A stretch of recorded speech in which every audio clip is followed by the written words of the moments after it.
Hey guys, welcome back. So today I have something a little bit different. I'm just going to be talking to you and I'm going to tell you about the top 3 magical moments I've had at Walt Disney World.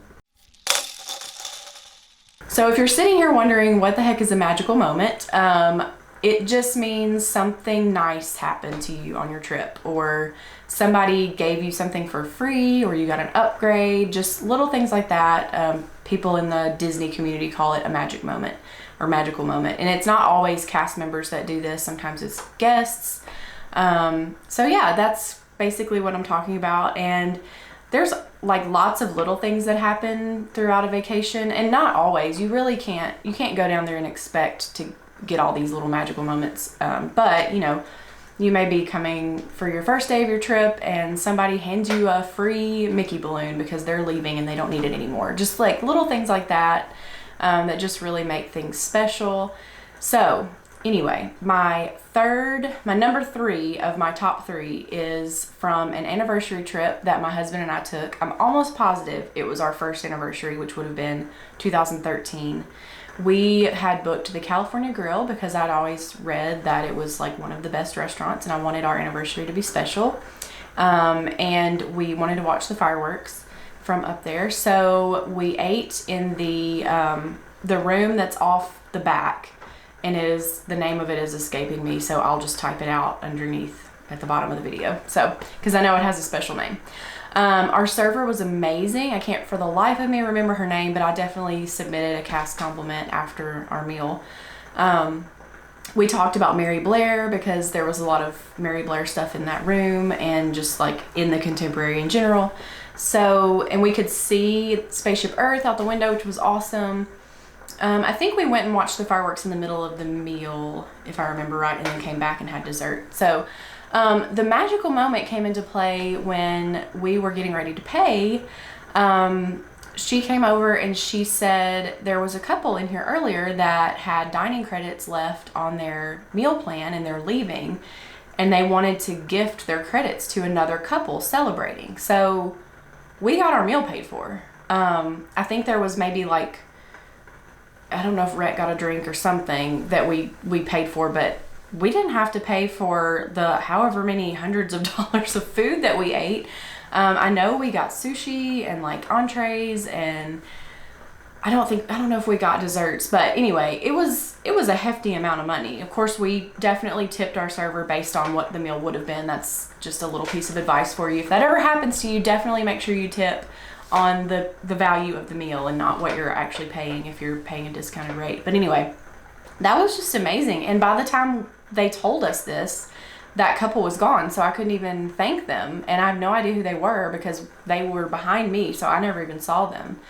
But yeah, that was amazing. And that was like, whoa, we're at Disney, magical things are happening. So my number 2 magical moment was, I should have looked up the years of these trips before I did this video. I want to say it was 2016. Yeah, that sounds right. So I had some friends, or have some friends from college, and we decided we wanted to do Disney together. So there were 4 of us. Originally there were supposed to be 5, but one of them couldn't come. So we had 4, which meant we could do pretty much any room. And we booked Coronado Springs. So about 2 weeks before, maybe 1 week before the trip, I got a phone call from Disney. I don't think they left a message. I think they left a message and said, call us back. So I called them back and I talked to this lady, and she said, we want to make, I wish I could remember the wording, something about like magical day. We want to make your day magical or something. I don't even think it was the word magical, but it was something along those lines, something kind of cheesy. But we wanted to know if you wanted to stay at the Grand Floridian instead of Coronado Springs. And I was like, I mean, I can't afford that, so I guess not. And she was like, no, it would be on us. We're going to move you to the Grand Floridian if that was okay with you. And I was like, are you kidding? Yeah, that's okay with me. So I was like flabbergasted. I couldn't believe it. I mean, that's a huge price difference. Like the Grand Floridian you're probably not going to find that room, like the kind that we stayed in. I think it was a water view room, for less than $500 a night. So And our trip was only 2 or 3 nights, so it was a really short trip. But I think I called her back. I called back like maybe 3 days later and said, was this for real? Because it didn't update in my app. And so I was like, maybe that was like a prank call, but like how would they know where we were staying? So I called back and made sure, and they said, yeah, it's like we're really moving you over there, but it won't show up until the day that you check in on your app. And I was like, okay, I trust you. So but actually it turned out to be awesome that it didn't show up in the app, because then my friends that were coming didn't see it. So they didn't know this was happening. And so I told them I had a surprise for them. And they were like, I don't know what it is. So, and I don't know how I managed. Oh, we rented a car. Did we drive down? I think we drove down. God, I have the worst stinking memory. I think we drove down. I think that's how I was able to, because if we had flown, they would have known when we went through Magical Express. But the way that they found out is that we drove to the Magic Kingdom parking area, and I had them scan my band, and they were like, oh, you're staying at the Grand Floridian. And I was like, yeah. So, but then my friends were like, what? So yeah, we stayed at the Grand Floridian, and it was amazing. I mean, I think we'll probably stay there. Rhett and I will stay there again sometime. When we rented DVC points and stayed there, but it's a little different staying in the DVC building than staying in the regular side. But it was amazing, and that's quite magical. I mean, that's a big value that we got. So, and I still haven't stayed at Coronado Springs, so eventually I'll get over there. Okay, so my very top magical moment is not even that big of a expense for Disney, but it's something that they did that I think perfectly exemplifies why Disney stands out above any other vacation that you can take. And I know that theme parks are not for everybody, but if you're gonna go to a theme park, Disney is gonna beat out anything else for this reason. So I took my sister in 2017. We had the trip planned anyway, and then my dad passed away at the end of 2016, and so it was even more special for us to just go enjoy ourselves and just bond together. So I had bought her some pins, and so we both had our little pin lanyards. My Oswald, we both had Oswald. Mine I lost, which is sad, but hopefully she still has hers. I should ask her. So we had our trading pins. She picked out these family, which I'll insert a picture, little family Hidden Mickey pins that she wanted to collect, which I don't get because like I think they're kind of ugly, but she liked them, and they were everywhere. Like you could find them anywhere. I'm sure most of them were scrappers, but that's okay. So, but there was a pig, and if you're a pin trader, you know exactly what I'm talking about. So there's this pig pin. It's like mom, dad, you know, brother, sister, cat, dog, or whatever, and then a pig. I don't know why there's a pig in the family, but maybe they live on a farm. So, you know, we were like, okay, maybe we can find it. I had no idea. I had just like bought these pins for us to do this just for fun. But apparently this pig is very rare. It has not been scrapped, so it's not like all over the boards or anything. They sell for like $60 on eBay, which is not a ton for pins, but you know, for a little Hidden Mickey, it's kind of a lot. So we just asked a couple of cast members, like, have you seen the pig anywhere? Like, that's the last one she needs. And we kind of learned through talking to the cast members that it was rare and hard to find. So we were in Frontierland. We'd stopped in a couple of stores, and there was a, I can't remember if he was a not maintenance, but like a janitorial cast member, somebody on the street of Frontierland, like cleaning or doing something, had a pin lanyard. So we approached him and we told him we were looking for the pig or whatever, because sometimes they'll ask you, is there anything special you're looking for? And he said, well, you know, I may know somebody that can find you a pig. So he told us this guy's name. He said he'd be in the pin trading outpost here in Frontierland. I think he's working today, so you go find him, and he might have a pig pin for you. So we go over there, we ask for him, and this is another, I knew his name, or found, oh my gosh, can I talk? I took down his name and did a cast compliment for him because he was great.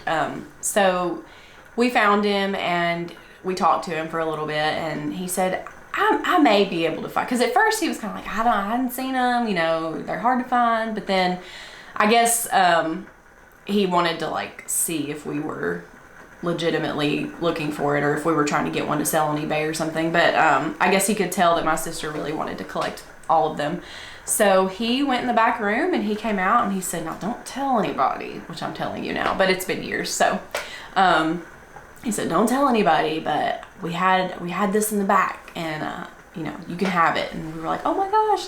So she tried to trade him one for it, and he was like, no, you this one's for you, you know, you keep it. And so it made her day. It made her trip, I think. You know, she was 13 at the time, so kind of in that stage of like, you know, really not moody, but just didn't show a whole lot of emotion or expression at that point. So I could tell she was holding it in. She was very excited about it.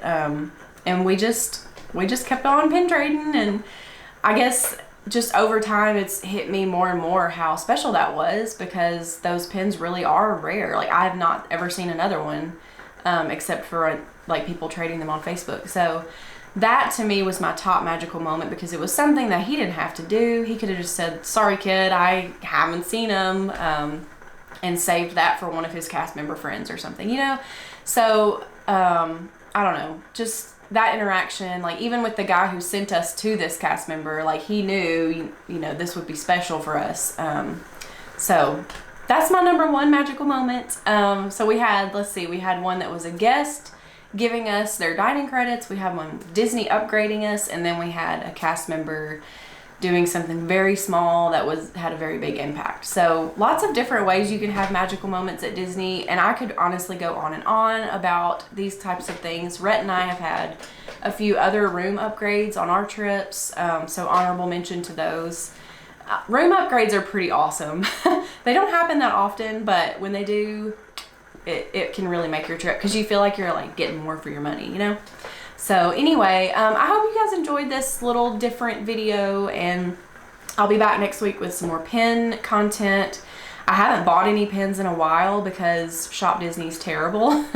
So there were a few pins that I kind of wanted here a while back, but just, it's so hard to get, like if they release limited edition pins online, which is new because the parks are closed, but it's almost impossible to get them because Shop Disney is very bad. And I don't know if it's their fault or if it's because they've got bots that are like flooding the site, buying the items to list on eBay. I really don't understand how that works, but it seems like that's what's happening. Like a bunch of bots are buying everything, and then it's like immediately everything's on eBay. And I'm not going to buy it on eBay because that's ridiculous. I'm not going to pay, you know, 10 times the price just to have something. It's a thing. Like, you can't take it with you, you know, like, sorry about it. But anyway, I could go on and on about that materialistic stuff, but I'm not going to, because I clearly have a slight problem with pins, and thankfully it's not enough of a problem that I will spend $100 on eBay for $20 worth of pins. So anyway, I hope you guys are having a magical week, and I will see you next week. Bye.